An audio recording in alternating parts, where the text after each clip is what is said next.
রবিবার খাদ্য মেলার লাস্ট দিন ছিল, তাই পৌঁছে গেলাম খাদ্য মেলাতে। অনেকে বলে বডি বিল্ডাররা শুধু সেদ্ধ খায়, নর্মাল লাইফ লিড করতে পারে না, সেটা ভুল প্রমাণ করতেই এখানে আসা। শুধু দেখে যান কী কী খায়। শুরু করে দিলাম সোদামিনি থেকে ভাপা সন্দেশ আর জিলেপি, তারপর পিৎজা হাটের পিৎজা, এরপর ক্যাফে আনন্দের দহি বড়া, খেতে খুবই টেস্টি ছিল। তারপর আমরা নিলাম কফি ডিলাইট থেকে, ডিলাইট কফি থেকে কফি।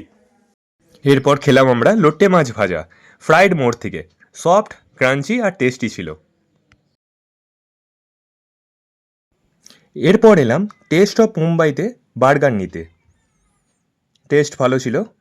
তারপর আমরা খেলাম আধুনিকতার ঐতিহ্যের ছোঁয়া থেকে নোলেন গুড়ের চা।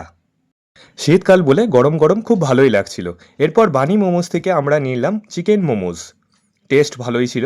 এটাই বোঝানো যে বাইরের খাবারও আমরা খাই। কাবাব মেনিয়াতে কাবাব নিয়ে আমরা বাড়ি চলে গেলাম। এরপর চেক করে নিলাম কন্ডিশনটা।